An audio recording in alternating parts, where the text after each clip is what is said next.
fucking paladin. Welcome to the 420 episode of the podcast, dude. Dude, it is the 420 podcast. And we should be smoking some reefer right now, but Is it legal in Utah?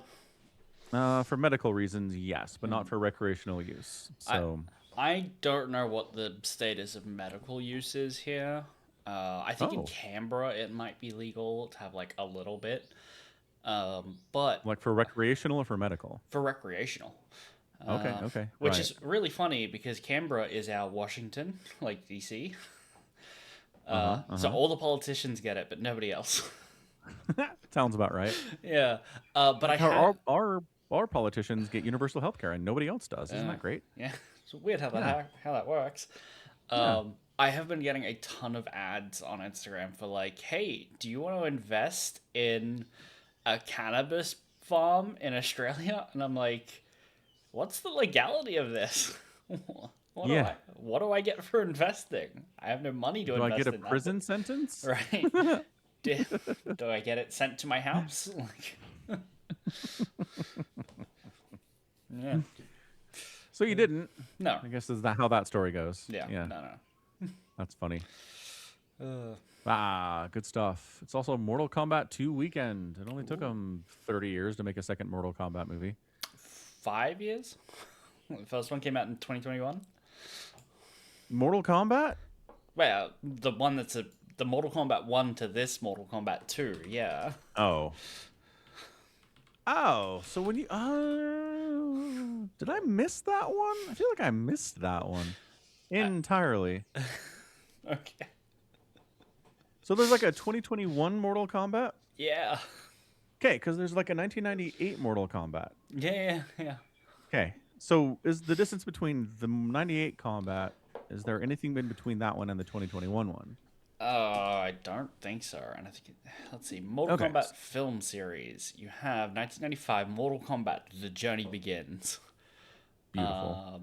In 2020 there was Mortal Kombat: Scorpion's Revenge. I don't. These are legends. These are animated films, maybe. Animated doesn't count. Yeah. Let's see. Live action. There's 1995 Mortal Kombat. In 1997, there's Mortal Kombat Annihilation. And then 2021, there's Mortal Kombat, which is called Mortal Kombat. And then Mortal Kombat 2 this year. And then TBA, Mortal Kombat 3. Right. If this one makes enough money. Yeah. Yeah. Huh. Yep. Mortal Kombat Annihilation. Does that suck? Probably. The internet says it's got a 3.6 on IMDb and a 4% on Rotten Tomatoes. Holy smokes. People hated that movie. Yeah. Annihilation's tagline on the poster was, "Destroy all expectations." We didn't know exactly what that meant, but now we do. That's a good review. Gross. Yeah, so November 6th, 2001. Oh, but it came out like right after September 11th. That's tough. Annihilation. No, that's the DVD release. Oh, okay. Never mind. Why was the DVD release? Oh, because DVDs didn't exist in 97. Right. I'm getting all my chronology messed up. Right. 1997. 3.6 on IMDb is honestly hard to do. It is hard to get that low of a rating on IMDb. Holy smokes. It helps that it's like on Rotten Tomatoes at 4%. It's only 50 critic reviews, which isn't a whole lot. No, So, like, but that's just- because it's from 97. There aren't many movies Right. from that time that had them. Yeah. I'm wondering if it's just easier for older things. Easier to have a lower Lower score? Yeah, because like you only need a handful of people to say it's bad, and a lot of other people just won't bother. Like the people who maybe like it for being trashy fun just aren't going to go review it in any way that IMDb or Rotten Tomatoes are going to aggregate. Yeah, you're probably right. For things back then, at least. Again, yeah, Yeah, certainly. It is tough to look at scores from stuff from the 80s and 90s and be like, oh, that's legitimate. Yeah. Right. And I mean, right. it made money. It had a budget of 30 million and box office 51.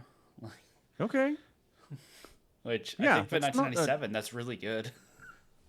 I mean, it's not amazing, but like, Yeah, no, that's fantastic. That's unless their marketing budget was ginormous, right. which it might have, because again, it's a sequel to a pretty popular movie. Hmm. They might have been like, we can invest a lot in marketing and then even make 4 times as much money, and that did not happen. Right. Yeah. Yeah. Anyway, forget the old stuff. All right. So the 2021 movie, is that one good? No, that's really bad.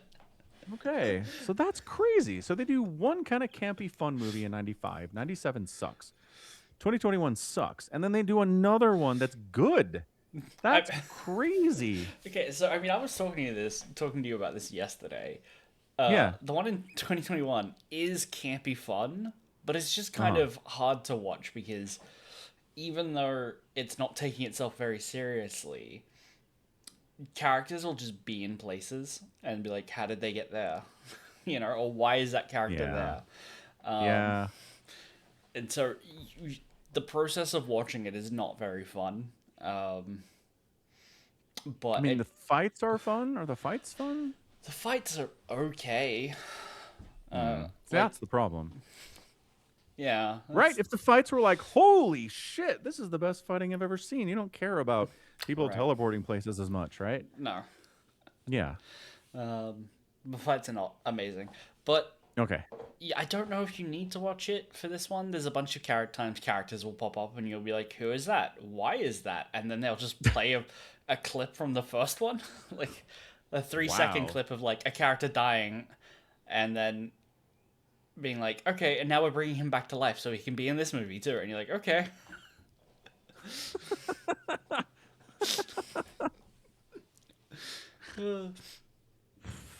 And All right. it has the same kind of dumb problems the first one does, but it just works in this. So, okay, spoilers, I guess, minor spoilers for a movie that's not big on story. There's a character called Kano who shoots lasers out of one of his eyes. In the Right. first movie, he sells out the good guys for vague reasons. He basically gets an offer and immediately takes it. But in the process of like training at Raiden's temple, he steals an amulet. He's just like, oh, this is shiny, and puts it in his pocket. In the second movie, there's a necromancer who steals his body from the Earth realm, brings him back to life to ask him where the necklace, amulet is. The amulet Yeah. is. And he's like, oh, it's just in my pocket. And someone goes, you mean we could have just searched him and taken it and not brought him back to life? It's like, Yes. yeah, I guess you could have. 100% could have done it. Yes. That's amazing. That's really funny. It's like necromancy. That's the way to get the answer to our question. It's like, do you think maybe searching his person first? No, too much work. Way too much time. And on top of that, someone goes, why isn't he a revenant like everyone else you bring back? And the necromancer just goes, I don't know. I guess his soul was already pretty corrupt. There wasn't much left to change. And the guy's like, yeah, that sounds about right. So it's just way more fun. I really like the second one. The Johnny Cage in-universe movies that he does where he's doing like really bad kung fu poses and wire fu. There's a little setup like near the start of the movie where he's like in a warehouse and he's running towards like a roller door that's partially open so he can get out, and a car pulls up and like blocks his exit. And then two ninjas flip in and cross over from the other sides. Nobody gets out of the car, mind you. They just flip in from like inside the warehouse, right? And then people turn up behind him and there's a big fight scene. And then he's beating up all the guys. And then the camera pans to like behind him. And there's like a sexy blonde in a tight red dress with a rocket launcher. And she's standing up on like a platform behind him. So she's elevated, shooting a rocket launcher down to him, which he jumps and does like a leg split to like avoid. Awesome. And right? then the rocket goes past him, and then it goes like out the door, even though she was like shooting down at someone to ground level. It goes out the door, cut to a picture of a helicopter against the night sky getting hit by a rocket launcher, cut back to Johnny, and then the helicopter that explodes falls down past the garage door implying that this rocket made a giant U shape up into the air. It's really cheesy and fun. I really wish there was more of that in the movie, but like Carl Urban carries it through really well. Yeah, he's always pretty good. You gotta like Carl. That's very funny. Oh, Okay, maybe I'll go see this tomorrow. I got some time in the morning, I think, perhaps. go for it. Do it. Do it. Do it. Yeah, maybe I'll take the kid. He might enjoy it. Who knows? It's pretty. Well, I mean, you say kid. This is the 18 or the 15. 18-year-old. Yeah, it's fine. It's like it's Yeah. pretty gory Mm-hmm. in some scenes, but also he's 18. And when you say the kid, I'm like, well, that kid was like 9 when I first heard of him. He's still 9. You can't Obviously. you can't take a 9-year-old to a Mortal Kombat movie. They'd have too much fun. Right? Can't allow that. Yeah. He likes Jujutsu Kaisen a lot. And Okay. from my understanding of JJK, there's a lot of blood and gore and people getting punched through the chest and Sure. decapitations. And it's like, yeah, cool, he's fine. Yeah, he'll be fun. Yeah. JJK, man. I hear it's really good. I do. I guess. I don't know. Like I told you, I watched the movie, the most recent movie, without having seen anything. So like, I feel like I should know more about what's happening than I do, and I just don't. I just have no concept. Like I asked my daughter, I'm like, "Hey, so she's reading JJK," which I'm like, I guess that's probably okay. Mm-hmm. Anyway, I'm like, so what's the point of this whole thing? Like, what's the overall plot point? Mm-hmm. She like talked for like 15 minutes, and I still don't know. I still don't know what it is. Okay, so I've seen like the first 4 episodes twice because for whatever reason I just drop it and I'm like I should really give it another go because like there's a lot of really neat animation and the story's not unengaging in the first 4 episodes. Like it grabs you, but it's just not doing Sure. anything that's like super unique either. Anyway, there's a high school kid who he's like part of like the occult club at school and gets dared to Yeah. go and like find a spooky relic that supposedly is locked up on school grounds, right? A haunted thing. Is this Yuji? Yeah, this is the main Perhaps? kid. Yeah. Okay. And he gets it, and it turns out it's really haunted. It's like a finger of this guy, and like a demon comes after him to try and get it. And to prevent the demon from getting it, he swallows it like a complete moron that he is. And Yeah. the demon whose finger it is, he was like the big bad of all demons, and he was destroyed. But like, he's trying to work his way back together, and by swallowing him, he like possesses this kid. But the kid, for whatever reason, is able to like just be like, no, you don't control me now. He has complete. He can put his hands on the steering wheel if he wants. He's just like, nope, Oh. you're in check. And so like, oh, we can get like the magical demon slayer jutsu guys are like, we can feed this kid more of this guy's fingers and then kill him at the end to permanently destroy this demon dude. That is explicitly Wow. the plan. Find more demon fingers and then murder this child. Do they inform child as to this plan? Oh yeah. He's on board. I feel like that's a bad move. Why? Because what if he wants to live? Well, yeah. You kill him. You kill him. Like he's a child and you have magic powers. Like He's a child with the ability to control the powers of the most powerful demon lord that's ever lived. This feels like a bad idea. right, but if you kill the demon lord that's in him, like the bits that he's got, you permanently destroy them, as opposed to all the other demons trying to get their hands on them for all time because they'll become super powerful if they eat them. It's the ability to permanently destroy them that is the gambit here, and it's like, okay, he ate one and control it, but what happens if we give him a second one, or a third, or a Yeah. fourth? And it turns out there are Wait, 20 so hold of on. these things. The parts are destroyed, or you have to kill him to destroy them? You can, when you kill him, they will be destroyed permanently. Right. But Right. not until then. Not until then. And if other demons eat him, they'll get him out of him because they eat him. Yeah.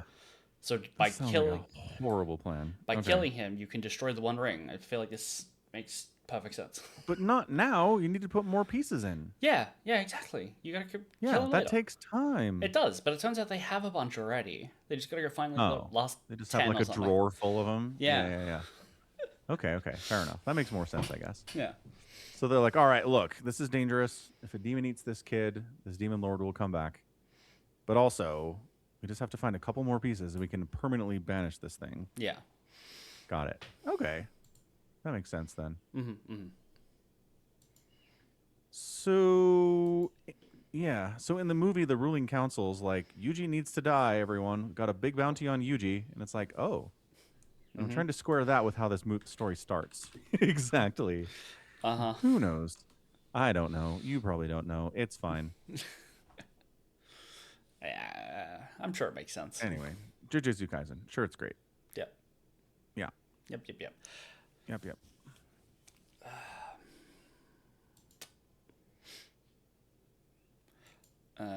So, things that you haven't been watching, I guess, Jujutsu Kaisen. Is there anything you have been watching? I've been watching the stupid Demons from the Night Realm, or whatever the name of the thing is. Sure, yeah. What is it called? From the Shadow Realm. Demons of the Shadow Realm. Again, a really terrible title. Like, super bad. Horrible. And every episode, I'm like, this is by the same guy that did FMA, did Full Metal Alchemist, one of the greatest friggin' mangas and animes of all time. And I just can't see it. Just not in there. Like, I don't know what exactly is missing. But every episode, I'm like, this is like a generic 2026 anime. It's fine. It's kind of funny. The action's kind of okay. The creativity is there. But, like, there's nothing about this that I'm like, ooh, this is amazing. Like Full Metal Alchemist is. So, I don't know. You can try to recreate your old works, but it doesn't always go that well for you, I guess. Yeah. Yeah. You should try watching another thing he apparently made called Silver Spoon, which is a coming-of-age slice-of-life comedy. I've never heard of this, but the cover art is a dude laying on the ground with like his back propped up against a cow, and there's like a little baby cow next to him as well. It feels very different in tone to anything like Full Metal Alchemist or Demons from the Shadow. Yeah. And you've never heard of it, which means it's probably not amazing. Oh, probably not. Okay. Plot. After failing to pass the entrance exams for high school he planned to attend, mild-mannered student Yugo Hachiken moves away from his suburban home and enrolls at a rural Uzeo agricultural high school and learns how to do agriculture. Huzzah. Yeah, that sums it up. It made it to Barnes and Noble's lists of favorite manga of 2018. Okay. It's in the top Barnes and 100 Noble. best animes of the 2010s, according to Crunchyroll. Hey, all right. Crunchyroll knows what they're doing. Yeah, so maybe it's good. It got a live action spin-off that could only be amazing. Yeah, statistically, they're always great every single time. Every single time. Yep. Sold over 12 million copies of the original manga. It's pretty good. Yeah, maybe it's actually really good. Maybe it is. So actually, now that we mentioned Crunchyroll, there's something I want to check. I saw a post on Reddit today that was like, Crunchyroll... 86 is being removed from Crunchyroll? Yeah. Saw that, yeah. Is it Haha. It is gone. I cannot watch 86 here. 86 is good. I like 86. I don't know if I was going to watch it again. No. Yeah, I mean, you don't watch anything again. True. But still. So yeah, so I guess I don't care. Like 86 was good. It's still in my brain. Hooray. All right. Yeah, nobody else needs to watch it. You've seen it. You don't need to care about this issue. Correct. Yeah. So where is it? Apparently, I assume it's a licensing issue. Yeah, according to people on Reddit, it's not available anywhere online legally. You have to buy the DVD or Blu-ray if you want to watch it. Wow. Yeah. I like if you search 86 anime, it shows up a Crunchyroll link. Yeah, because they'll still have a page for it. It's just hidden It's from like search. Netflix. Yeah. Netflix does that. I The searched Blu-ray on Amazon is out of stock. Surprise! Sprees. Um, there's also a link here for like you can watch it through a Crunchyroll subscription on YouTube if you want. But also you can't Yeah, because it's not on Crunchyroll anymore. Google is also giving me a Prime Video link, which it says the title is unavailable due to expired rights. Saw that one too. Yep. Yep. Oh, there's a So Netflix page for it, but it just goes, "Have you lost your no. way?" Yeah, of course. So yeah, nobody can watch this show anymore. It's lost media. Bit dramatic, but yeah. So no, it's not lost if you can buy it on physical media. Right.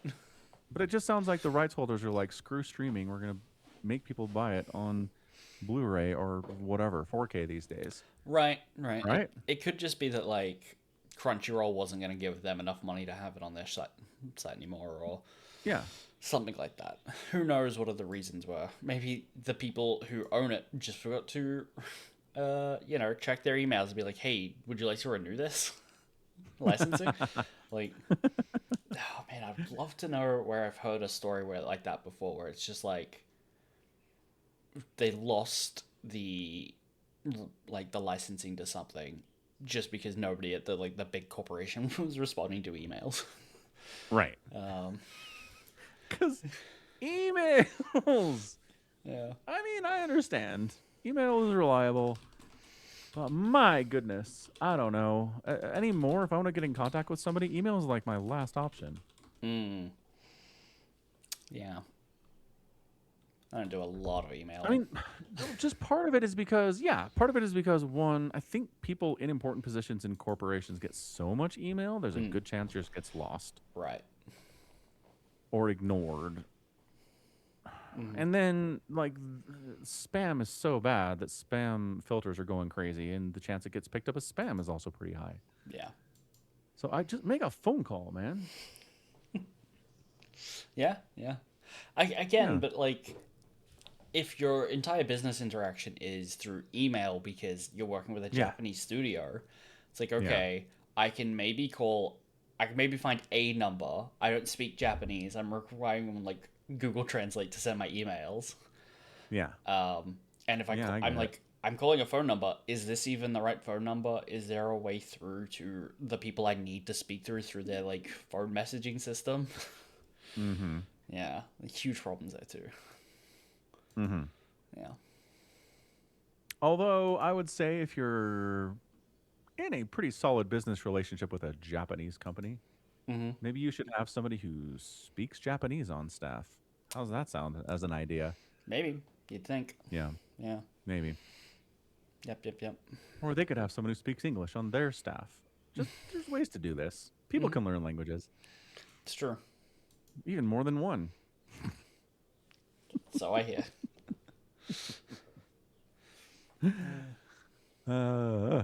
Yeah. So welcome to this world. There's actually a podcast I listen to where every once in a while they're like, here's all the Blu-rays I bought over the last month.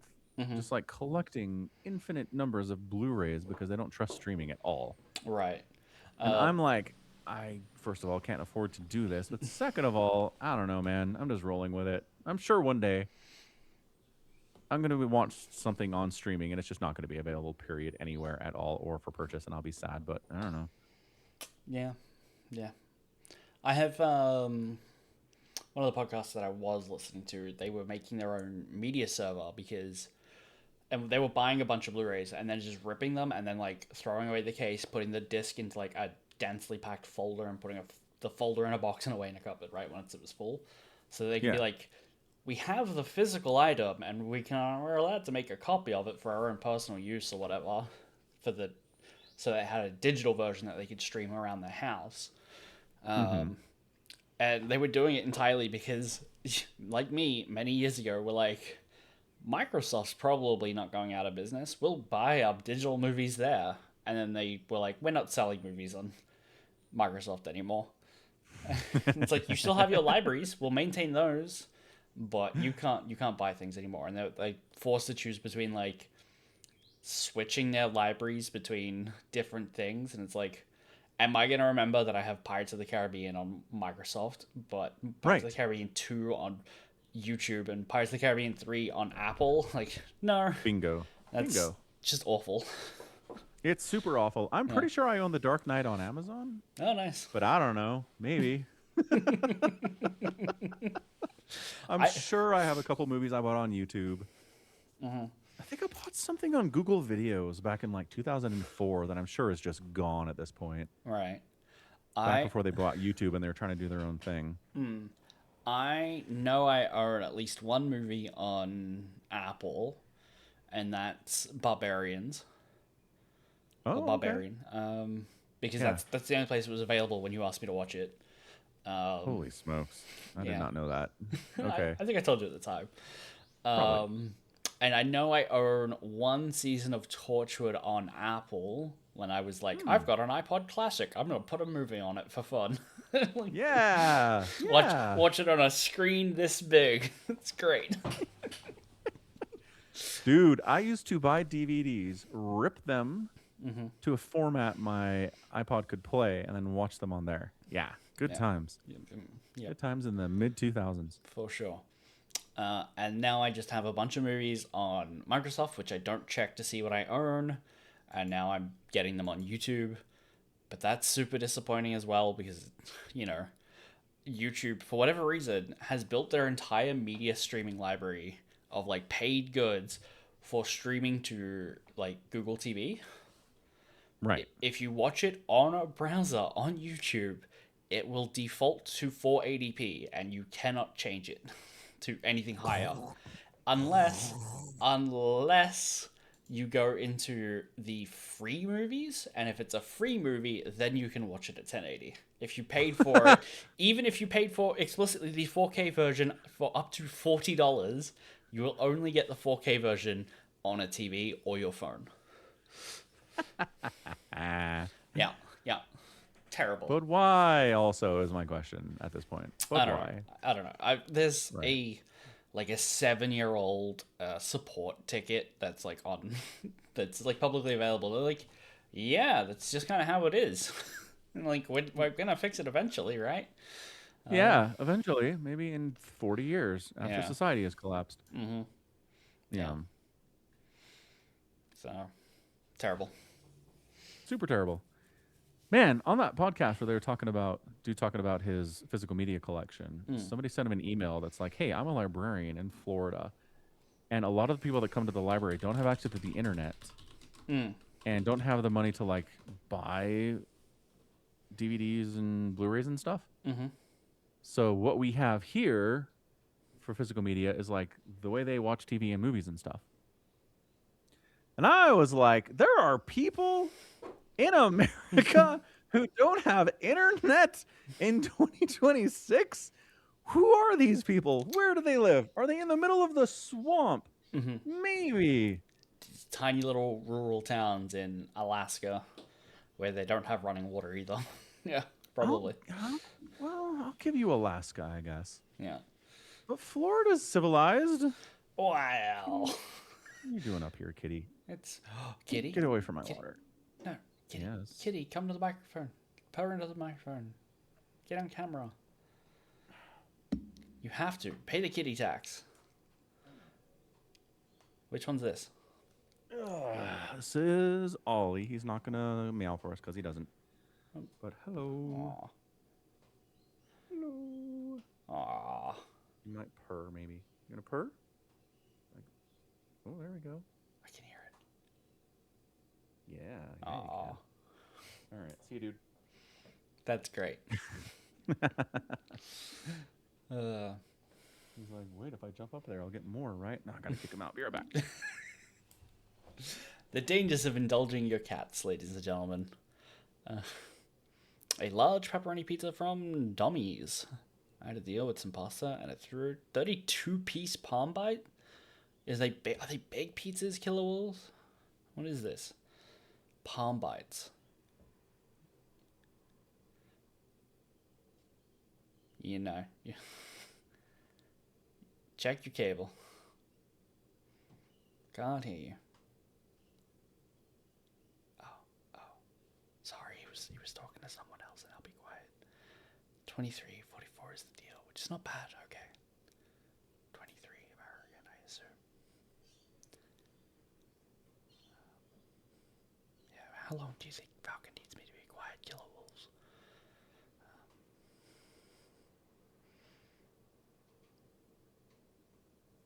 Now? Now I can hear. Yeah. Yeah. Turn it off and on to get it back. 'Cause that's I'm- what I just did. I might send Maybe it you was a the new time. microphone. I mean, I don't know. It's probably more the cable than anything else, but anyway, right. We're talking about pizza. Yeah. Palm Bites are probably an inch cubed in size. Fair enough. 32 of them? That's like a 32 inches of Palm Bites. That's huge. That's a lot of palm. So pepperoni pizza and pasta and 32 slice of Parm bites for $25. Yeah, I've been Reasonable. I've been getting Domino's as like a cheap meal when I'm just like because I discovered that if I'm gonna order food online over the internet, drinks can be really expensive. Like there's some places where it's like, okay, I want a 600 ml drink, which is, a regular old bottle, and it'll be like $7, right?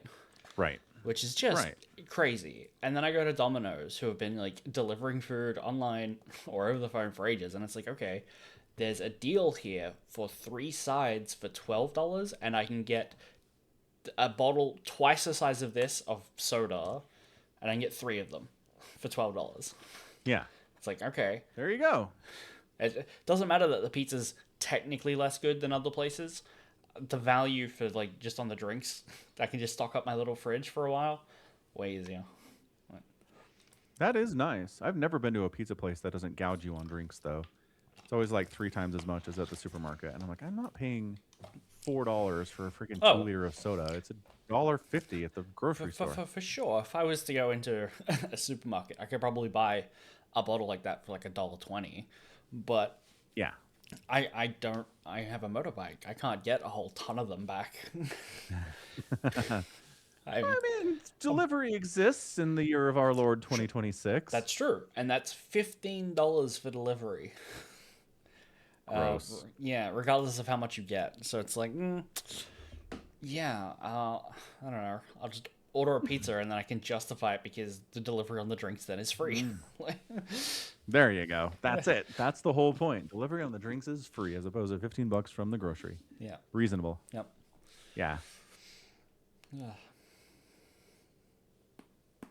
Stupid story about grocery pickup. I went to pick up some groceries and I get there and they're like, we tried to call you, but your orders won't be ready today. It's be ready tomorrow. And I'm like, tomorrow? Why? Do you have the food or not? Right? I don't know.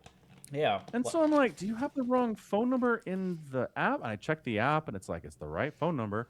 So did they like lie about trying to call me or did they call me and I didn't pick up because I never pick up? Did you have a missed call? No. Okay. Did you get your food a day later or did it turn up on time? Yes. It was a day later. Oh, okay. So it was No, meant for I you. picked it up. I drove to the supermarket to be okay. like, you said my order's ready. Cool. Yeah, so I'm like, the app said my order's ready, and they're like, sorry, we tried to call you. It's totally not ready. And I'm like, what? Okay. How did the app get this confused? Yeah, I don't know. But then it was there the next day, so it wasn't a huge deal, but I was just like, what? Technology. Yeah. Technology. Yes, technology. Yep. Yeah. Speaking of technology, I told you this story. Mm. I think we did this on the pod, right? Talking about my tax situation. I was whining about it. Probably on stream. Probably. Yeah. Quick rundown, though. I went to file my taxes, and they were like, no, you need to get a PPIN for your kids if you want to claim them as dependents. It's a new tax law in 2026. And I'm like, or for 2025 tax year. Yeah. And I'm like, okay, great. So I filled out a form, and they were like, great, we'll call you, we'll verify your identity and your kid's identity, and it'll be great. 3 weeks go by, nobody calls me. I call back the IRS, and the lady goes, oh, yeah, no, that makes perfect sense. And I'm like, what are you talking about? And she goes, it's about 18 months before we get our new PPINs out. That's how long the wait is right now. And I'm like, our taxes are due in a week, ma'am. What do I do now? And she goes, yeah, just print off your tax return and mail it in.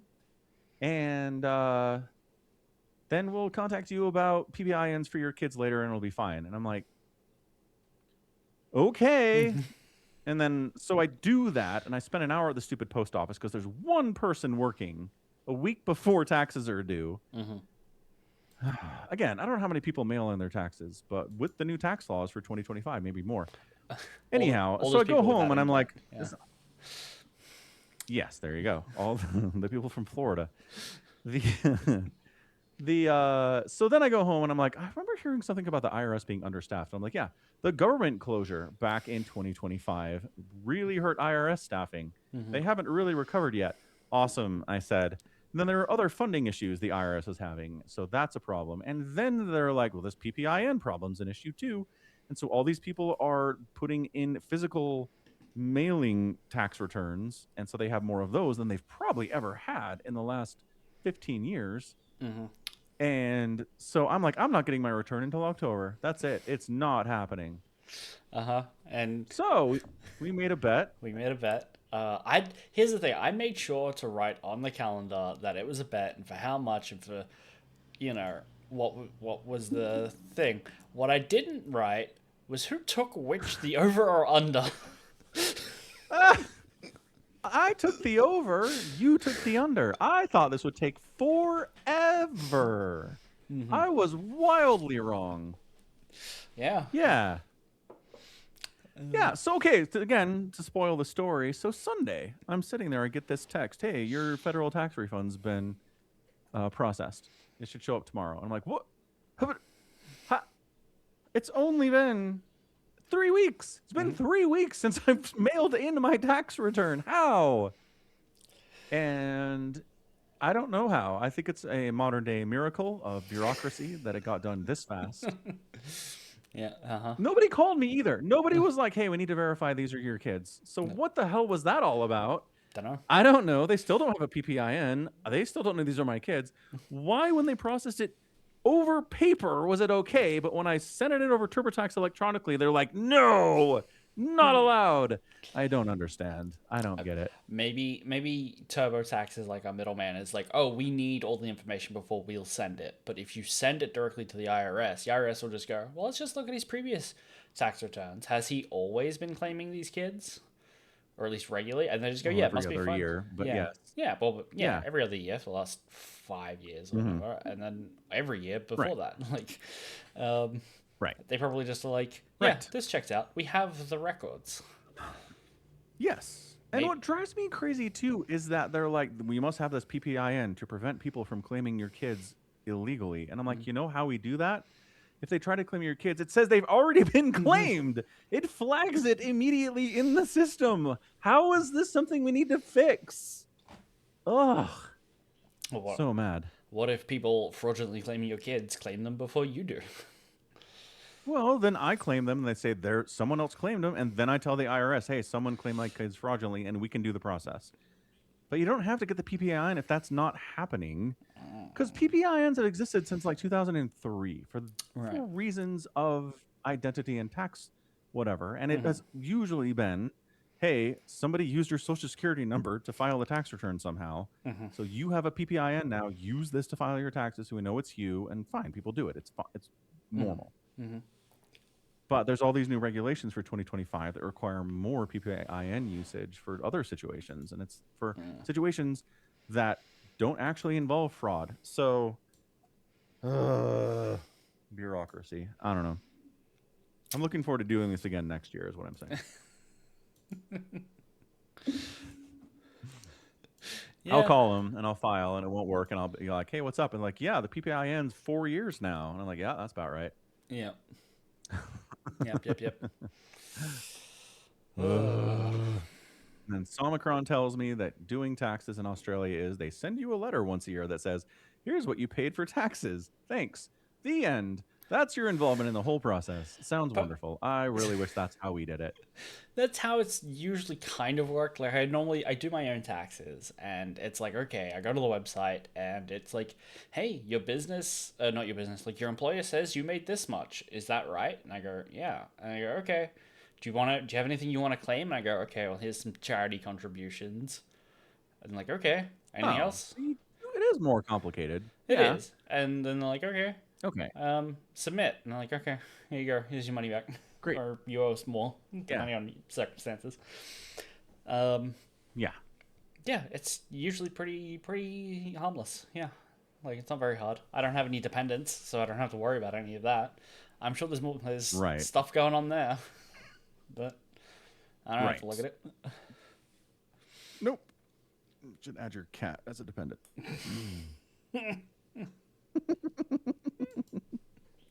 I'm sure some people have tried to do that. The government's sure. like, no. For sure. I See you, color wolves. I remember Enjoy your watching pizza.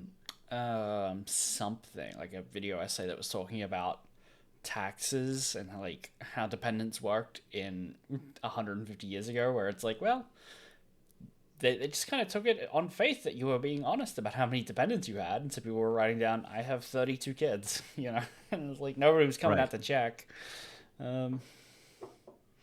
Well, they probably check if it was 32. I mean, Probably maybe. wouldn't check if it was like 12, though. Right. Yeah. 12. And you get up and there's only 8, and they're like, well, it was a hard winter. You guys remember Lonnie, right? We miss Lonnie. And Jericho? Man, Jericho. What a good Ooh, kid he was. Yeah. Winter got him. Wolves took him out. The wolves, yeah. Yeah. Anyhow. Yeah, so I got my tax return. Huzzah. We just passed like some new legislation to be like the minimum amount everyone can just like automatically claim for like tax deductible things has been raised to like 1,000. Like they don't even check to see what you're claiming up to $1,000 now. They're just like, yeah, everyone can get that this year. Go for it. I think the idea is Nice. a lot of people are claiming a bunch of stuff. Like I use my phone for work, so as part of that, I claim the cost of my phone because I need it to do my work. And then laundry for a work uniform, the expenses for work uniforms and stuff like that. I feel like a lot of Yeah. people are claiming those things and having to do a lot of record keeping to like prove that, and they're just like, we could just like we can afford to just give everyone $1,000 leeway and be like, save yourselves time, save us time having to double check all that stuff, and like they'll save more money than they'll give away just in like man hours worked having to not check all that stuff. Right. Yeah. So hey, Right. looking forward to a little bit more of a return this year. Whew. Okay. Yeah. Huzzah. Huzzah. Wonderful news. Mm-hmm. Truly is.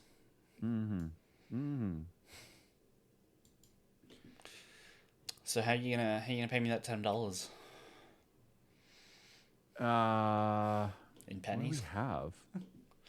Yeah. Mail them. Mail. Yeah. Mail them one at a time over the next 8 years. Yeah. The postage is insane for that. Holy cow.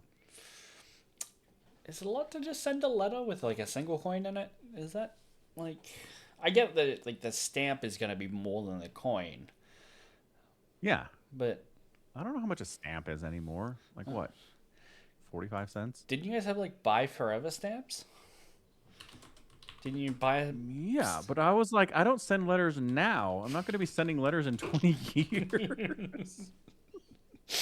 Well, that's whose fault is that?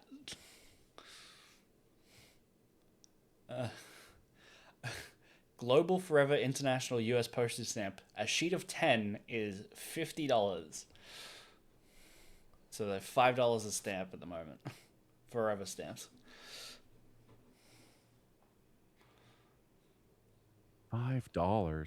Yeah, according to Australian. I assume so. This is Amazon.com.au, so yeah. But they're US stamps I can buy. $5 Australian or $3.20 American. Ish. So I can get 100 forever stamps for $30. Okay, or I can buy 10 for 50. It seems like a bad deal. Yeah, there you go. Yeah, pretty bad. Pretty bad. But again, I cannot remember the last time I mailed a thing. Mm-hmm. Yeah. Like, at all. Not even like a package? Like, somebody was talking about checks the other day. And I was like, who is doing checks? Apparently, somebody in my life is paying rent to a company that only accepts checks. Okay. Or there's like a $25 credit card processing fee. And they're like, screw that.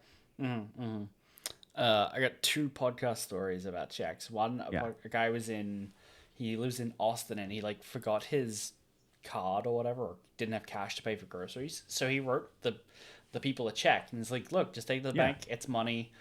It'll clear.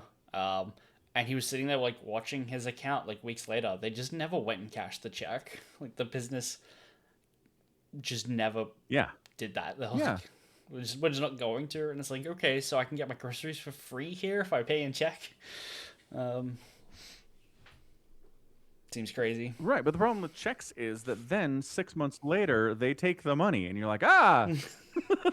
Right. I wasn't ready for this. That's the problem. The other one... I had that happen a couple times back when I was writing checks in the really? 2000s. Yeah. Okay. Oh, yeah. Like, $50 comes out of my account, and I'm like, wait, what? Huh? It's like, oh, I wrote this guy a check like 7 months ago. Oh, that's terrible.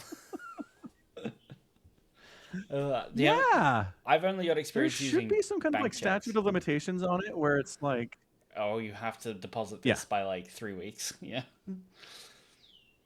Otherwise, yes, I'll give you a month. If you haven't deposited a check in a month, you don't get to deposit it anymore. Too bad. Right. But also, this is expired. Like in the time where you can deposit a check with your phone. Like they'll let you take a photo of it with some banks. Just be like, chit, and they're like, hey, all right, just go ahead and shred that for us, and we'll deposit the money. Right.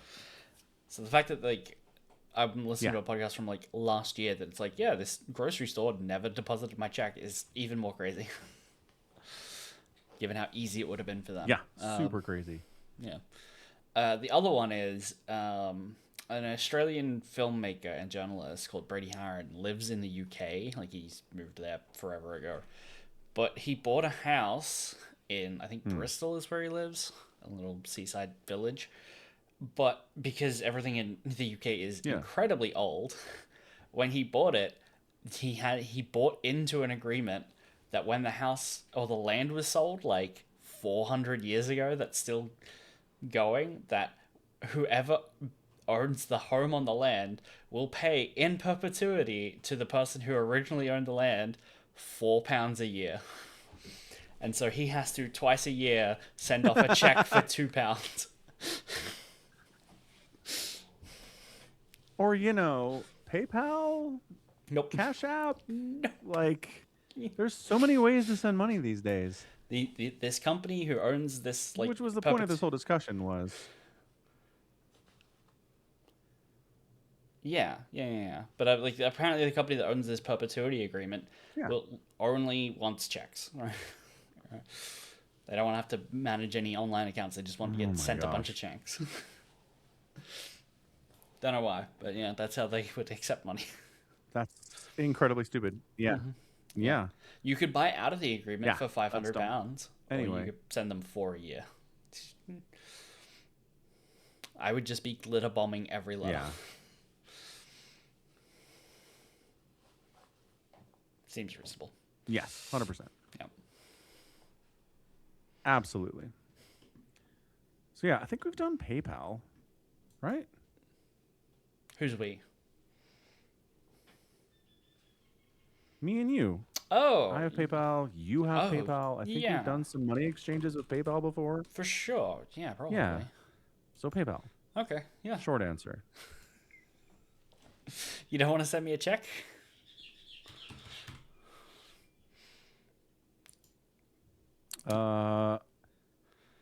I have a check somewhere in this drawer right here. I'll put it up on the wall. First time I think ever have made a money lot on of the checks internet. in this drawer Really? right here. Oh yeah. Check this out. I just dug out of that. Whoa. What is It's that? an old battery, phone battery that can do solar charging. Oh, yeah. Think it still It works? was some swag that my old company used to give out to marketers and stuff, and they just had a bunch left over, so they gave us a few. I don't know. I'll have to see if it works. I'll give it a try sometime. Just have a ton of random junk left in your drawers that you haven't looked at for 3 years. Yeah. You haven't worked there. Yeah. Well, I mean, that has the old company name on it, too. Oh, okay. So it's even, because it's even old. they changed the name of the company like in 2017, and Okay. so so it's even older than that. So what you're saying is you haven't looked in that drawer for 9 years. It's a deep drawer. I haven't dug that deep in it for a long time. Yeah. Okay. You worried a Balrog might come out if you dig that deep and greedily? Uh-huh. Okay. That is the concern. I'm actively trying to get rid of shit. Uh. I don't want stuff. I want to make room for other stuff. I want to buy some Warhammer books and put them up as trophies, and have them to look nice on a bookshelf. I don't want to be there you go. clogging my drawers. I got a new Warhammer book. I just don't want stuff. Yeah. You want to get rid of stuff to get stuff. I want to get rid of stuff that I don't just say use. you want to get rid of stuff to get more stuff. Yeah. Right. I want to get rid of stuff that I don't use. Like Yeah, I that's have fair. Reasonable. I don't know how you sleep, right? I assume in a bed. But I just have the base sheet on and then a blanket and like pillows. I don't bother with the top sheet and getting all snug and making my bed every day. I can't be bothered.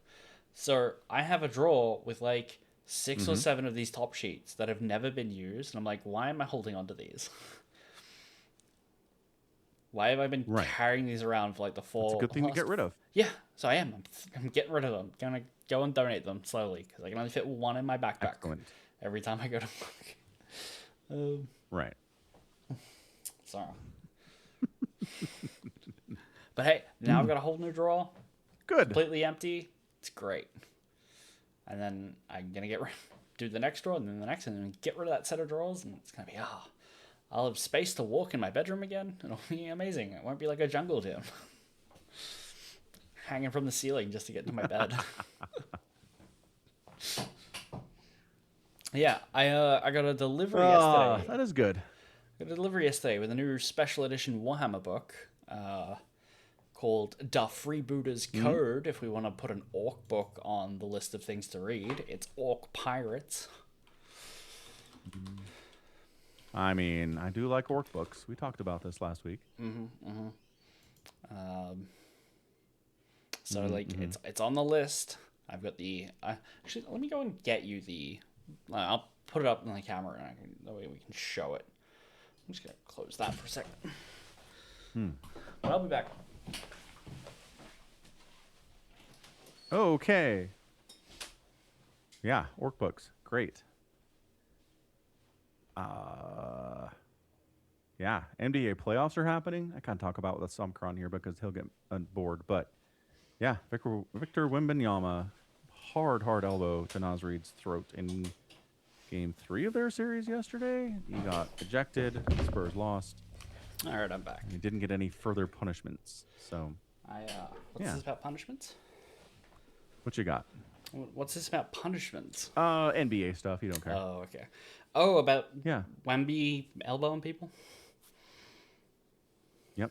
Okay. That's the one. So no further punishments. That's neat. It's good to know. Yeah. So I have here the Freebooter's Code in lovely hardback. That's awesome. It's very neat, and Signed by the author. So I have a signed copy. Oh, hey. Yeah. So that's neat. Yeah, that's super neat. Looks great on a shelf. And would you like me just to like pique your interest in what the Orcs freebooter code is? Because they have it listed here. It is Orcs and their ability to count is great. They do, tally marks where you do a slash for 5. Yeah, they don't do that. They just keep going with the number, like 1, 1, 1, 1, 1, 1, 1. So it makes it really easy to count how many they've got here. It's like 8. There are 8 items in the Orcs freebooter code. Number 1 is all Orcs is to debate a captain. So it's just like... What? It's just like... Yeah. So it's rules and guidelines and stuff. It's rules. It's more like guidelines. Yeah. Yeah. Obey the captain and the first mate or whatever boss you have. Makes sense. Number 2. Every orc is equal on this ship and is going to get an equal share of the loot. Except for the bosses, what is more equal, so they get more loot. Yeah, right. Yeah. Any orc what steals gubbins or dagger from another orc gets crumped.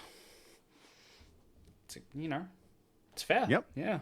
This is extraordinarily reasonable. Yeah, all of it. Number 4. Any orc what breaks the code gets marooned. Reasonable. Yep. Yeah, very reasonable. Number 5. Crumped. Either one of those. Or crumped, yeah. Number 5. Any orc what gets hurt while fighting for the captain won't have to spend no teeth on the pain boys. The captain will shout ya. They get Medicare provided. They don't have to pay for their own healing. I know. Check that out. Yeah.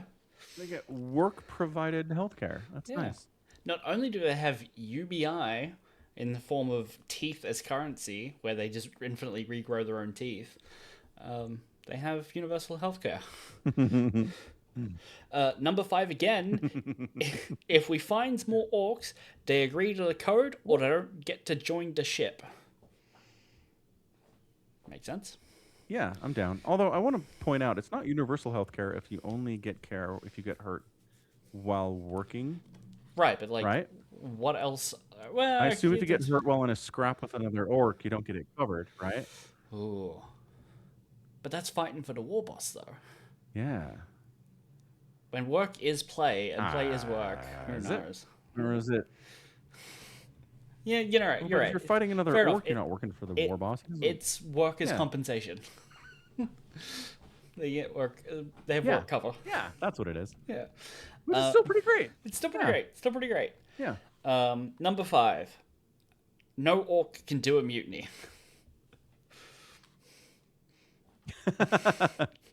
I mean, obviously. Obviously. And then number 10. That's how orcs work. And then number 10. No orc can do a mutiny.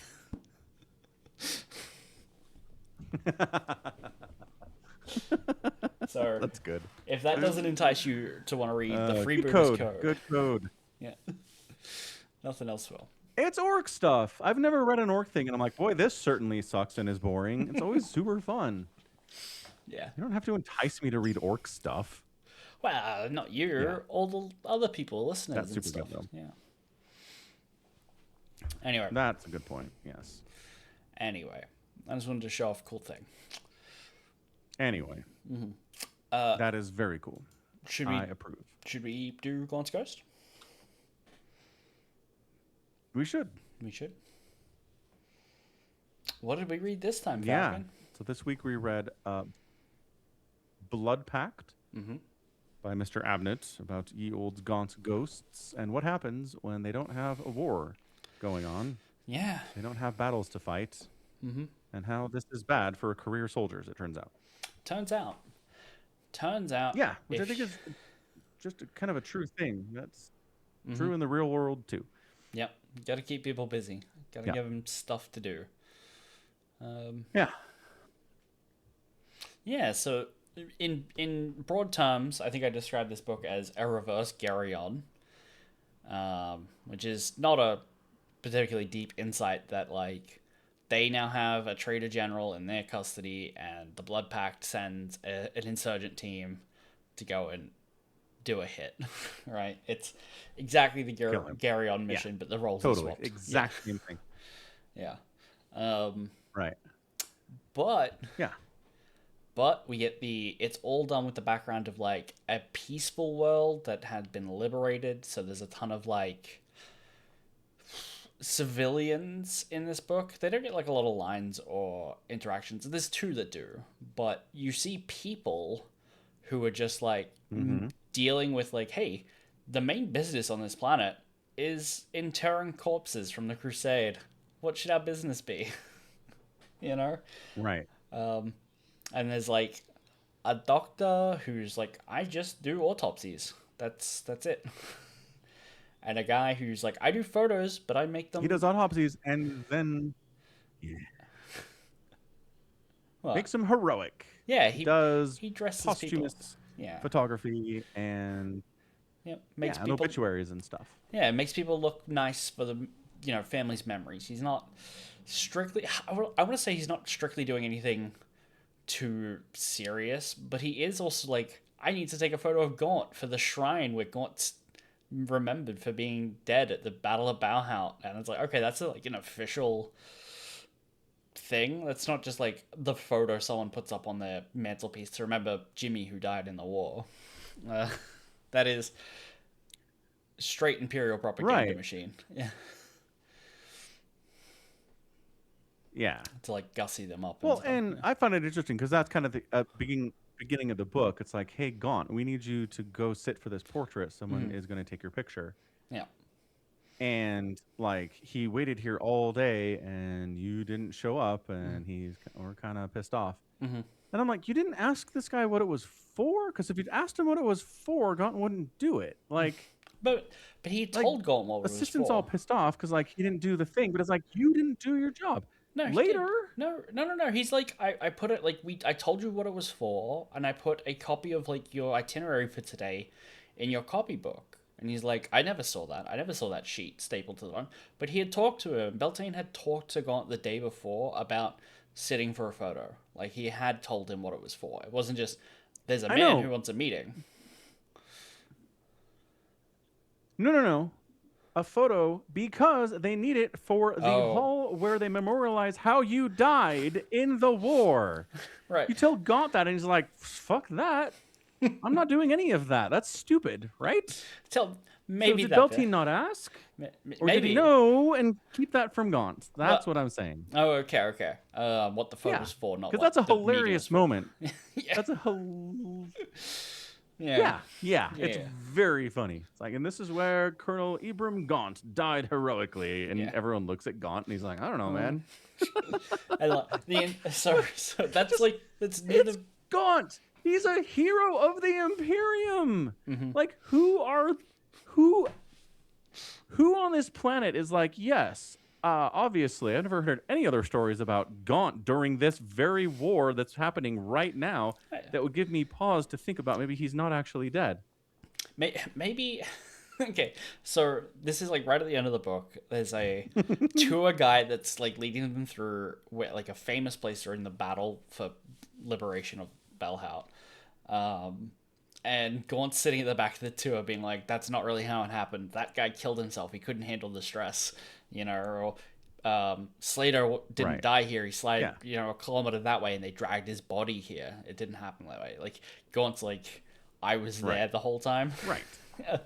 And so they eventually are reeling off that, like, oh, and here's the shrines for like other things, and this commander, and then this guy, and then this commissar, and Commissar Gaunt, And I wonder if the Imperium's everyone there, their opinion of this is, Gaunt might not be dead now, but he won't be alive for long, surely, in his profession. Like, we're wrong, but we're just early. We're not wrong. And then, like, because the tour is for people on Bauhaus to remember famous people who did things on Bauhaus. Like, they don't really care that Gaunt went on, because it's specifically Gaunt, Commissar of the Hyakins, not the Tanith. And so they've Right. written this memorial Right. for a guy who did a great thing for the people here. So I kind of get it. It's still wrong, Yep, but I like, get that. you know, Yeah. it's still funny. Well, and again, he's been on this planet for 2 years. months, Yeah. years. He's been here for a couple of years on Yeah, like rotation. that's He's just all. never bothered to come visit like the famous landmarks for where he fought.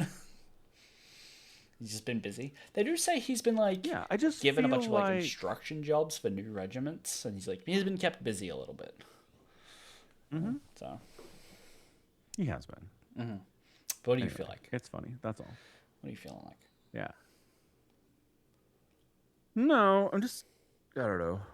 It's 2 years. If he'd been there for like a month, I'd be like, okay, fine. Like, obviously, it's not common knowledge that he's here. Because, like, it's one thing that people think that Gaunt is dead and he's off planet somewhere. He's way not here right now in this town. But he is. He's in this town.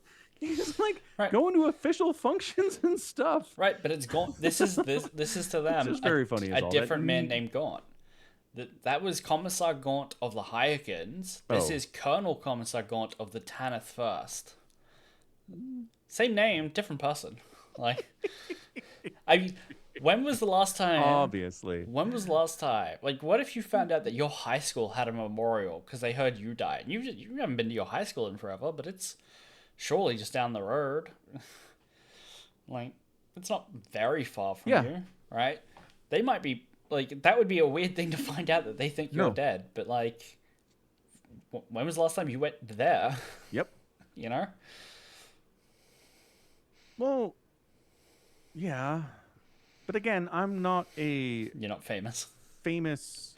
Oh. Only commissar commandant of the entire Imperial force. Right? You're a famous YouTuber. I don't know. He's in the vids and stuff. That's no. Gaunt's sure. not in vids. That's Caiaphas Kane. That's a different commissar.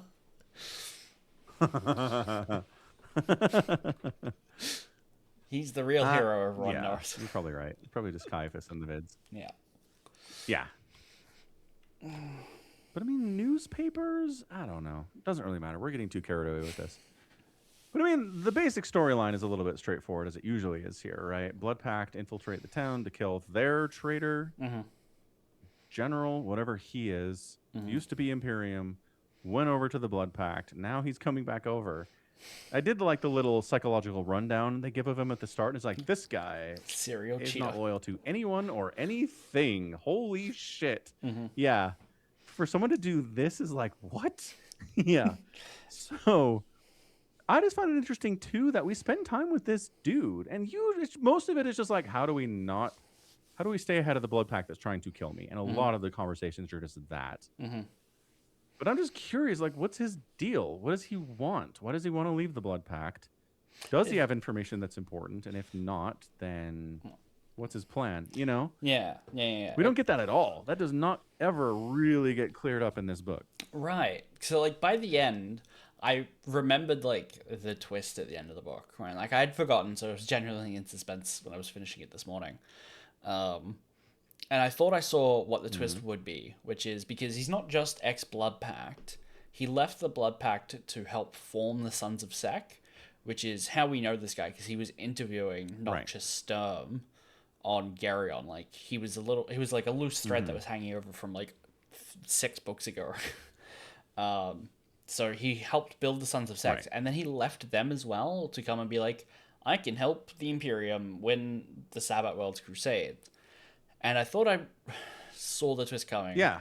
Which is, he knows that there's a person who is either a corrupted Inquisitor or at least impersonating an Inquisitor. Oh, right.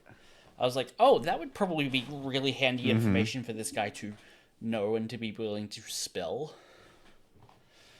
But no, it turns out it's not that at all. But that can't be it. It can't be like, hey, one of your Inquisitors... Right, is Chaos. Like, well, it's not even just that he's Chaos. Maybe he has information about his networks, right? Like full detailed operational details and like I don't know. You can make stuff there, but it turns out at the end of the book, he's like, oh, I guess this thing called Salvation's Reach. It's a really dangerous mission. We're sending you on it, and I guess that's the details that we get from this guy.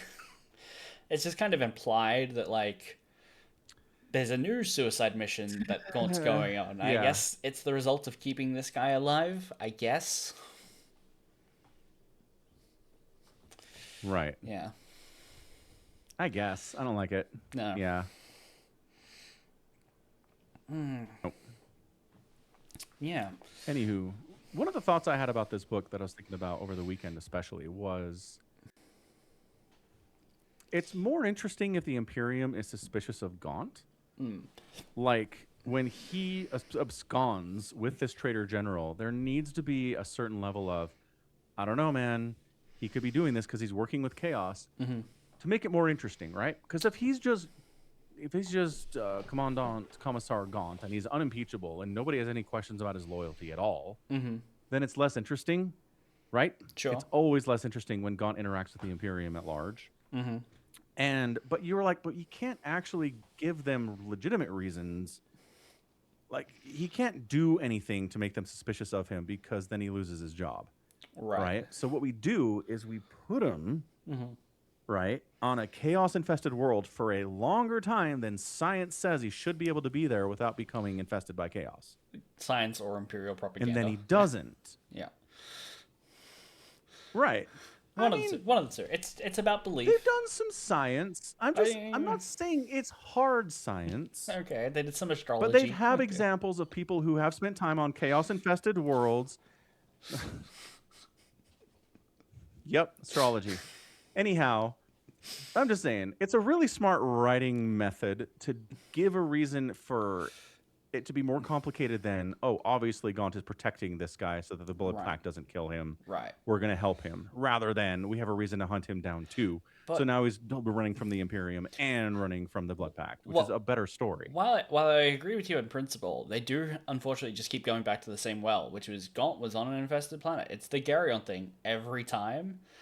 And then and then it turns out at the end of this book, every time. The Inquisitor, the only person here who's even after, like, it's suspicious of Gaunt for being corrupted, is also evil, and so we know his motives aren't really why he thinks Gaunt might be evil. Like, that's a great excuse, and it makes sense for why he was like trying to blend in, but he would have just said that anyway. You know, he would have.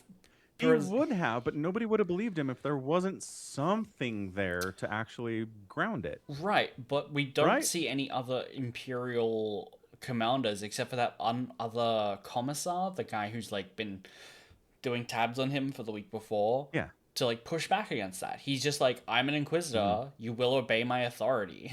You know? He's able to enforce his opinion. Yeah. And there isn't.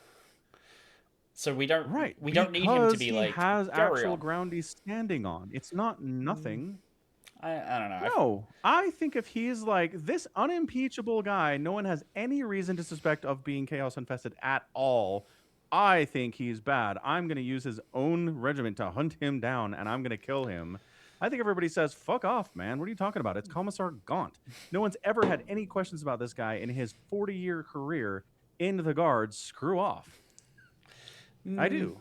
Maybe. I don't know. Because there's Garyon, everyone's like, there's a little bit here. He is.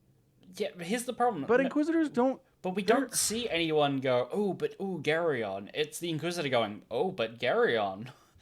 You know? Like, he's playing the ace up his sleeve. Everybody goes, yeah, relatively fair point. They will go, oh, relatively fair, Rosette. But I'm just thinking other Inquisitor books we've read. I feel like in the other Inquisitor books we've read, I don't think it's ever been the Inquisitor shows up and says, this Commissar who has never given anyone any question to question his loyalty at all, I'm going to take him and torture him to death to get information. And everyone's like, yeah, you know what? Rosette. Absolutely. Go for it, man. No way. You have to come in with evidence. You have to come in with something. We get conversation from the commissariat in this book that normally the Inquisition turns up and just takes people. That they're playing nice and we should be thankful this time. Normally, they don't even ask. They just kick in the door and take. That is 100% expected behavior of, like, the characters believe that is an opinion that could be happening here, and it's just not, because the Inquisitor wants to go, ooh, but Geryon instead, right? He could just take people if he wanted. And, like, the other commissars are like, thank God they're not just doing that. I know. I remember that conversation, but I don't know. I would have just liked Coming to in and see taking a third party Chaos General who's turned. Yes. Right? Coming in and taking the prisoner that they're trying to kind of keep hidden for this very reason. Taking him, yeah, absolutely. Everyone's like, fine, you have jurisdiction here. But I think if he tries to take Gaunt, or, you know, tries to hunt down Gaunt, I think there's a ton of pushback. It's a whole different thing. Well, you could also, he could just present it as like, okay, what are the details of this breakout? He had men on the inside as his own regiment that he had locked up. They're missing.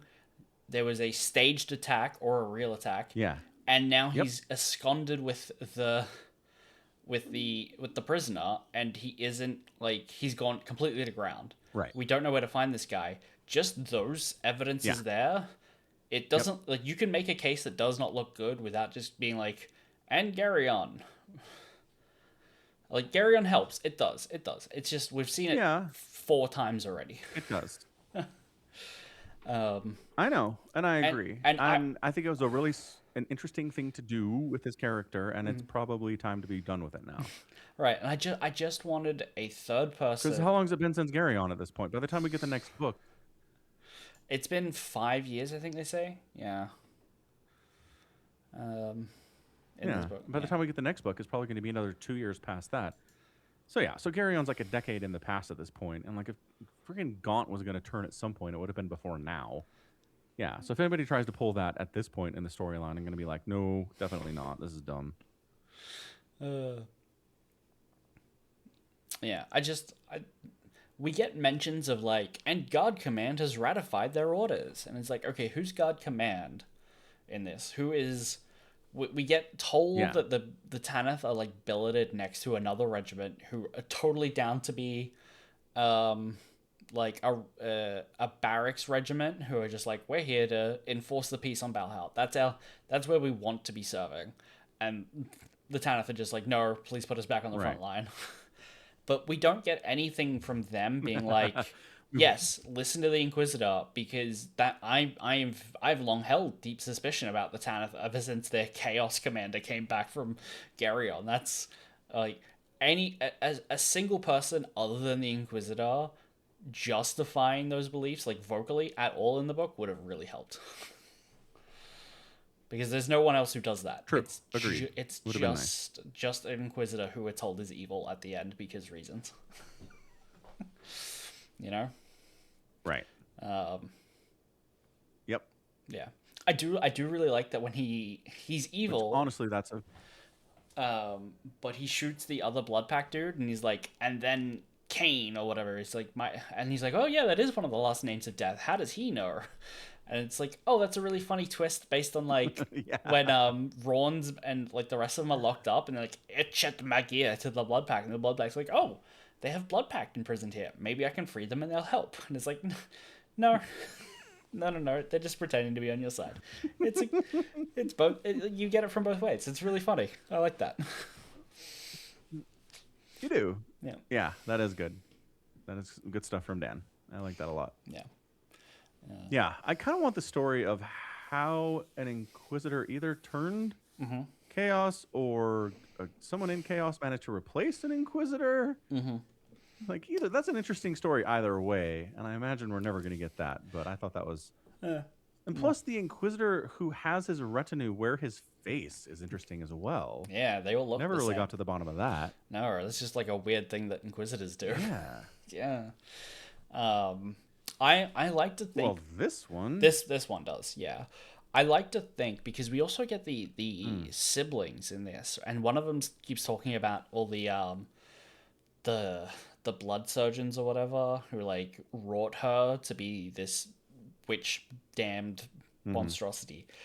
I like to think that they maybe also had some hand in creating 6 identical Inquisitors and just being like, you guys pretend to be the retinue, but you all look the same.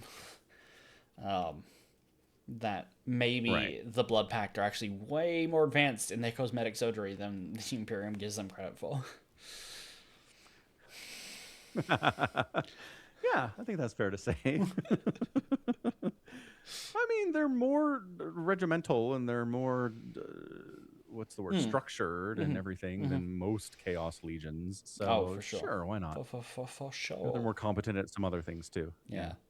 Yeah. And I do appreciate that even the Tanith, who are like, we're badasses, we're unstoppable, we're good at what we do. When they face Blood Pact, they're like, shit. Like, it really matters when they face Blood Pact. Yeah. Which I appreciate. Even to this point. Even at this point, they're like, oh, Blood Pact is in the town. Oh, no. Yeah. Yeah. Yeah. Because like, we can't expect them to just charge at us, every time. They're going to do actual strategies. This is a real problem. Right.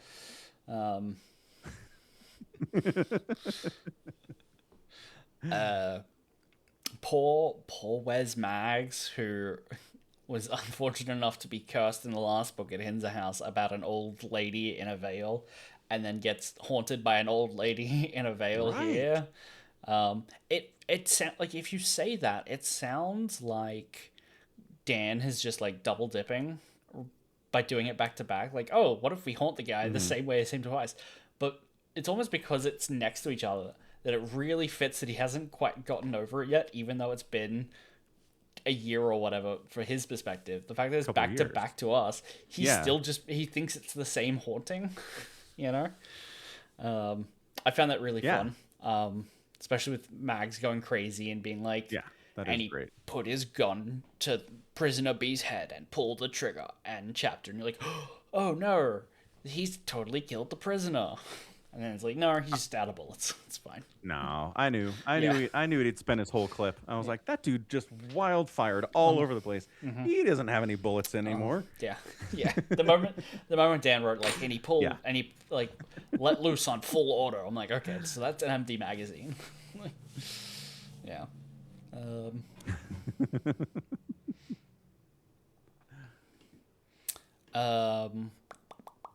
Yeah, super good. What else?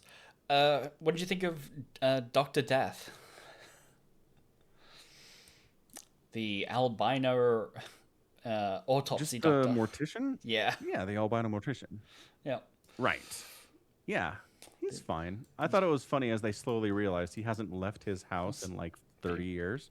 Yeah. That was pretty great. Yeah. I think he's... I find the interaction like with Wes his dad Maggs, was a war surgeon, and then he dies in the first war. Yeah, where Mags is trying to get in, and he's like, "Are you gonna let me in?" And he's like, "This is very unusual. I don't understand." And then he's like, minds race back. Wait a minute, he said something really bad. What does he mean, us? Everything about this is just so unusual to him that he's like, "Oh, I heard a car, but they must be lost and whatever." Wait, it's been a few minutes. The doorbell just rang. Were they obliged to park up the street and then walk back and push the doorbell because they missed the entrance to the service elevator or whatever? He's like running through all the situations in which this scenario could happen, and he's just like, "Why? I'd like you to just leave, please. Please just leave." I thought it was really fun. Gaunt's like, wait a second. You just work on dead people. It says Medicaid out front. And he's like, well, The sign's yeah, it always been was. there. It used to be. We just never took the sign down. It's great. That's good. Who else? We also get Jerome, who's like, my father also fought at Balhard. He was in the PDF. And Gaunt's like, I thought maybe. Oh, yeah. I've never met him. And he's like, and then the book ends with a tiny little, I don't know, retrospective look at the first battle of Balhart, where it's like, the duck of enemy shells coming in, fired from the Anarch's woe machines, and Gaunt keeps his head down and offers his hand to the nearby PDF. I'm Gaunt. And he's like, oh, let's get stuck in. I'm Jerome. It's like, oh, Gaunt did meet this guy's father. That's Right. nice. Like, I don't know that we needed this, but, like, it's nice. So is it... Well, is the lesson here just that Gaunt's, like, getting older and his memories are failing? You know what I mean? I don't know. Because, like, it's 15 years ago, and in a high-pressure scenario, you're not going to remember everyone you meet. So, like, True. I just don't think it's reasonable to be like... I mean, he remembers a major... Yeah. He remembers a lot of people. He does. I don't know. He remembers a lot. He remembers a lot, but can't remember everyone. I think it would be weird to imply that his memory's failing because he can't remember this one guy. Maybe there was more to it. More people that he's forgetting. Yeah. Yeah. I mean, he is pretty confident that, like, I remember everyone I've ever met in these campaigns. It is burned into my brain. I know everything, right? A little bit, yeah. He tells that dude, he's like, I don't remember him. And he doesn't say, well, that's normal because I don't remember everybody I met. He goes, no, I would have remembered. I remember everybody that I fought with if I learned his name, right? Right. Yeah. He says that. I'm pretty sure. Maybe. So I'm just saying, either he's just overconfident about his own memory capabilities. Mm-hmm. Or it's implying something about them. Or failing. that's how it used to be, and now he's like 65, right? Right. Because how old is Gaunt at this point? Mid to late 40s. Probably. Like, I think. You think so? I think at the He's time. that young? I think he was like 25 or something at the first time Valhalla, and it's 15 years later. So 25 plus 15, 40. Yeah. Okay. Yeah. Sure. So not that old then, I guess. Not that old. Not that. But old. also, he did get tortured to death in the last book. Yeah. So. But he also got rebuilt. He's fine. They gave him some rejuvenate at the same time.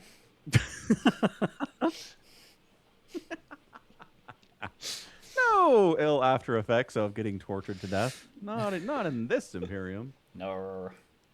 He barely an inconvenience. He even got his eyes an upgrade. He can, like, drive the car in perfect night, Oh. And see the future. I mean, a little bit. I was going to bring that up. Yes, but again, a little bit of seeing the future is kind of concerning. Is he having a psychic awakening, Somicron? What is going on here? I don't know. Larkin says he can see true things through his scope, so maybe it's just like Tanith and the ghosts can see Larkin's things. Crazy though. Yeah, I mean, yeah. Maybe Gaunt's just Gaunt crazy. says it never happened until he got his new eyes. So either something happened to him when he was being tortured to death by chaos, and there is some chaos corruption in his soul and in his brain and in his everything that he sees things now that are going to happen, or the mechanical eyes he was given have future seeing capabilities. I'm pretty sure that doesn't happen. Or I think Dorden has a medical explanation, which is that his optic nerves are still firing like PTSD, synaptic throwbacks to horrors that he's seen before. There's an explanation that somebody's like, yeah, when I close my eyes every now and then I get flashes of like hell that I've seen before, and Gaunt's just getting the same thing, and he's like just like coping with it by being like, oh, it's the eyes. It's my new eyes, they're doing weird things. But it's like, you just have PTSD, dude. He's seeing stuff though. He's not seeing Garyon. He's rationalizing it though. Previous stuff. He's just rationalizing. He's rationalizing his future seeing by saying that it's past stuff.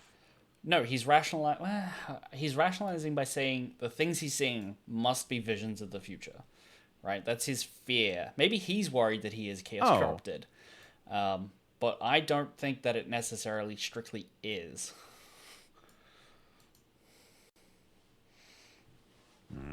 Did you have a highlight for me, like that we can?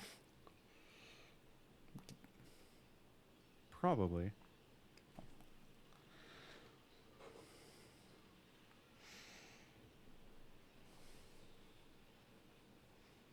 I don't know.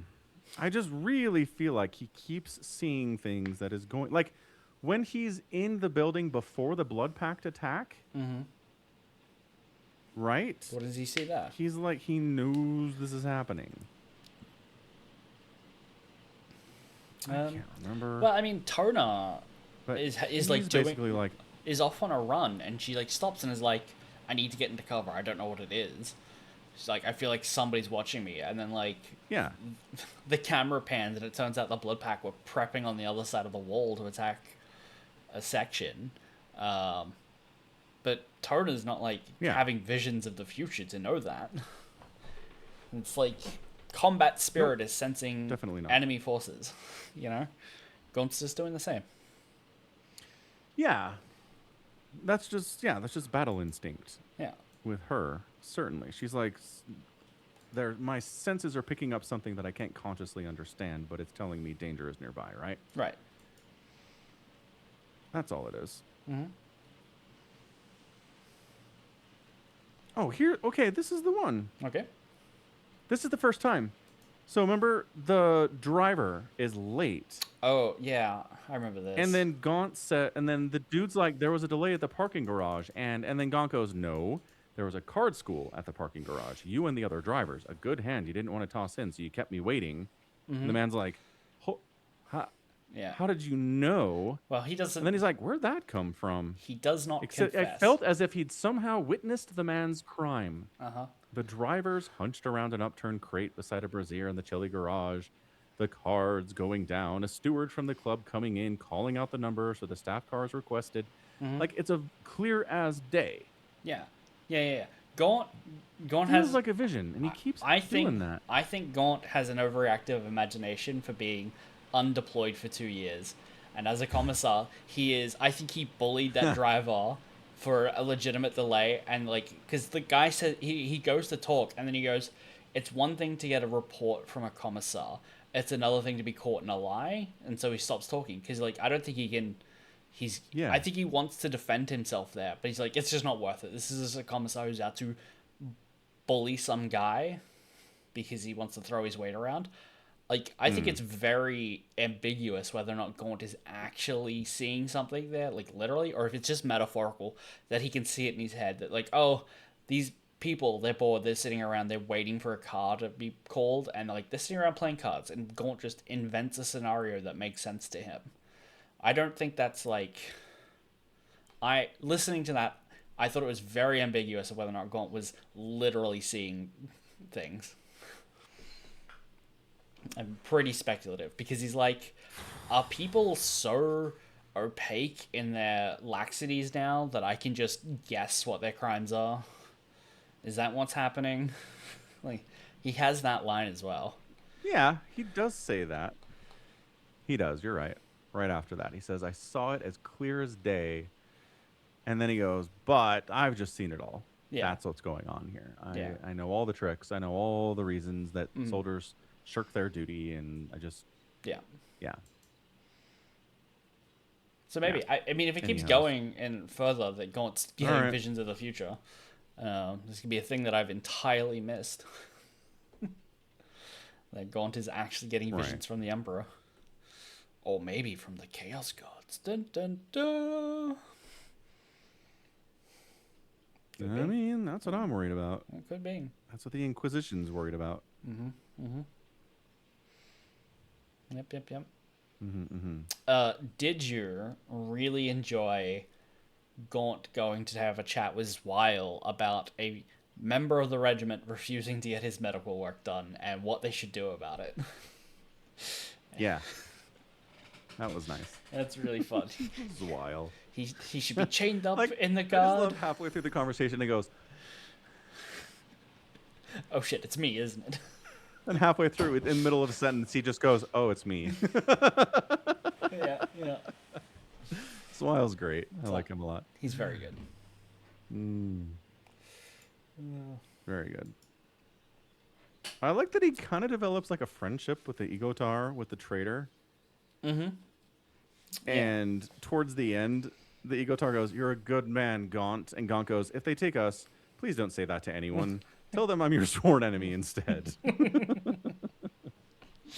Yeah. It's like, I appreciate it, but don't repeat that ever. Thank you. I've already got people worried about me. Very funny. Yeah, this book, it does the funny sometimes. Yeah. It also does the heartbreaking. Right at the end, Gaunt's like, "Here, Dorden, let me show you this thing. There's a shrine here for all the planets lost, and here's the one of Tanith. Oh, Dorden, look how sad this is. They've got a memorial for Tanith. That's just awful, isn't it?" And Dorden goes, "I got Medicaid results back. Since they were in lockdown, all the lab techs just did their job all night. I got Zweil's paperwork back. He has leukemia, but the crazy old fool swapped labels on the specimen charts because I had to show him it was okay, like he's a child." And Gaunt's like, "My new eyes won't let me cry, Through Dawn." my own blood. Yeah.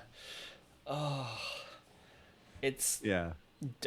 heartbreaking. Gaunt in that moment, one of his old friends is just like admitted he's got maybe 6 months left to live, and he can't cry. His new eyes don't have tear ducts. It's sad. It's real bad times. It is sad. This cyberpunk future of fake eyes that can't cry. Goodness. Yeah, I mean that's So it's great because you're like, Zweil is 1,000 years old. Obviously, he has blood cancer. Obviously, it's about time this guy dies. He was old when we met him forever ago. right. Yeah, but nope. Dorden, Zweil's gonna keep kicking. Apparently, that guy. Yeah, and like Dorden's been here since like book 1. Man, he's like a staple character. You can't get rid of Dorden. Yeah. That's rough. Although we've gotten rid of everybody. They come back as ghosts. It's fine. We see them eventually. We've seen Bragg like 1,000 times in the last 2 books. Well, Larkin's seen Bragg. I don't know that anyone else has. Yeah. And as we know, No. Larkin's crazy. I mean, the audience has because he is. Yeah.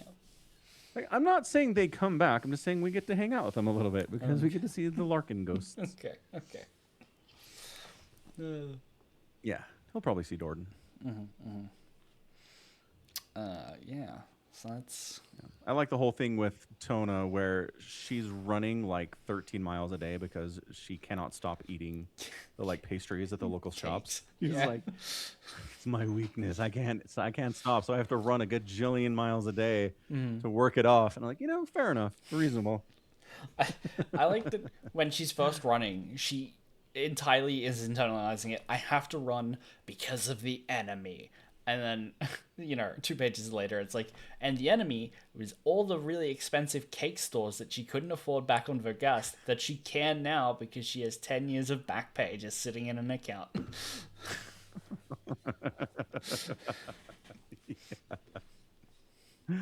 It's great. It's good. It's great. Yeah. I like when she gets picked up by the Inquisitor. And she kicks him in the face almost immediately. I'm like, Tona. You go, girl. Yeah. I don't know. Like, it appears he doesn't have either an understanding of what an Inquisitor is or just doesn't respect the office at all for some reason. Because, holy shit. He immediately just boots him in the face. I'm like, all right. I guess we're doing this now. That's bold. Yeah, it's very funny. Yeah. Doesn't go well for her, but she does it. No, it does not. No. I really enjoyed Ron pretending to be Hawk when they're doing their scam at the gambling club, because the voice actor is just doing the voice for Ron. Yeah. And it's like, okay, that's obviously Ron. I can see that here first. I assume you didn't fall for it for more than like a paragraph. Why do they keep doing that? No. Well, here it makes sense. Here, like, the fact that it's a scam. No, gets you're revealed right. very Not for quickly. more than a paragraph. Yeah. Yeah. No, but yeah, when he shows up, I'm like, holy shit, it's Hark. What's he doing here? This is obviously a shakedown. Right. And then it's like, oh, okay, I get it. Yeah, we got that. But Yeah. yeah, the initial shock's like, wow. But yeah, if it's Ron's voice, you're like, yeah, okay, Ron's pretending to be Hark. Got it. Yeah. It's not nearly as fun. Why do they keep doing that in these books? You need to stop doing that. Yeah. Well, unfortunately, I think we're coming up. I think Salvation Reach might be the book that I first bounced off in Gaunt's Ghost because they changed the voice actor, and he like people go like the characterizations in the voice changes. I think that's what we're getting in the next book. Right. It might not be. It might be one of the ones after it, but that is a thing that I've got to look out for. Okay. We'll see. Yeah.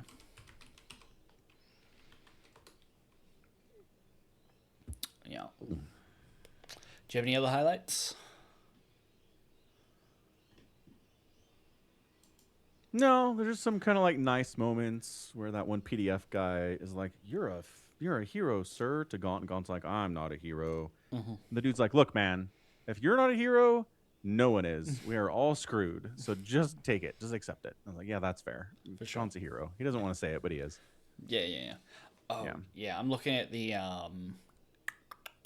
who voices it, and for the last 12 books, Blood Pact being the 12th book, it's Toby Longworth. Next book is James McPherson, and then after that, it's James Cameron Stewart. It's like 2 books, 2 different narrators, and then back to Toby Longworth for the 15th book.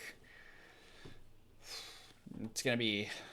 It's a little jarring. I remember it being jarring, but they're good books, so I'm not gonna complain.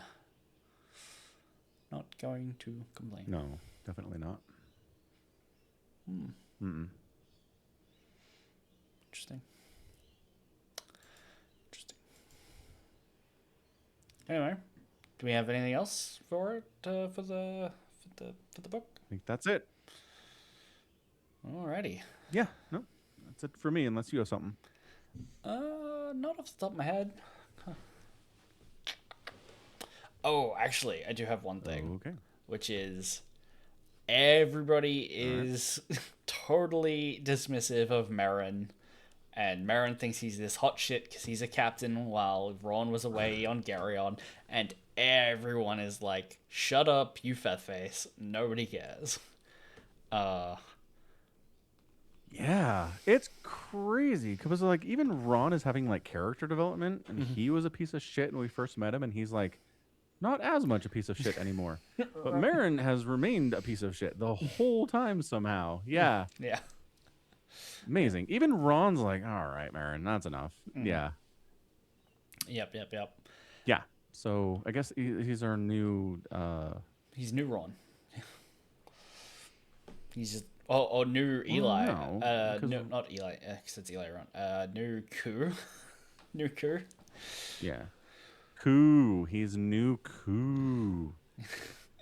Yeah. Yep. Yeah. I can see that. Oh, what did you think of Venom Bledder, Gaunt's old Skullum buddy? Who's this like pudgy commissar who's like, "I'm still fit for combat duty. I was thinking about having another jelly roll."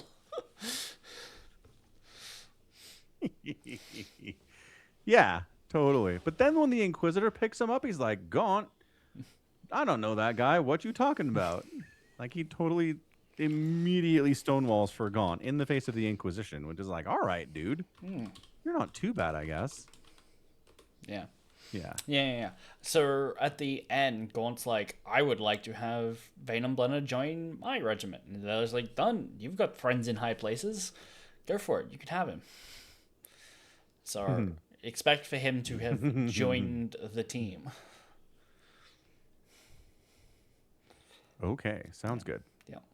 He seems fine enough. Yeah. Yeah.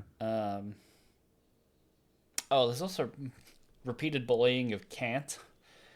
Can't you can, can't you can't? Yep. Everyone just picking on this guy for having a poor name. Yeah. It's not right. Yeah. He hates it. He's always hated it, and everyone knows he hates it. Which is the problem, because this is how this works. If everybody knows you hate it, then they keep doing it. It's not fair and it's not nice, but they will. You need to like stop getting mad about it, and then eventually they'll give up. It might be too late for that now, actually.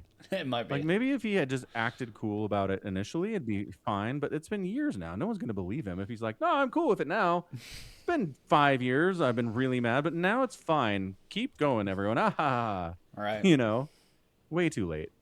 Oh, for sure. Yeah. Yeah.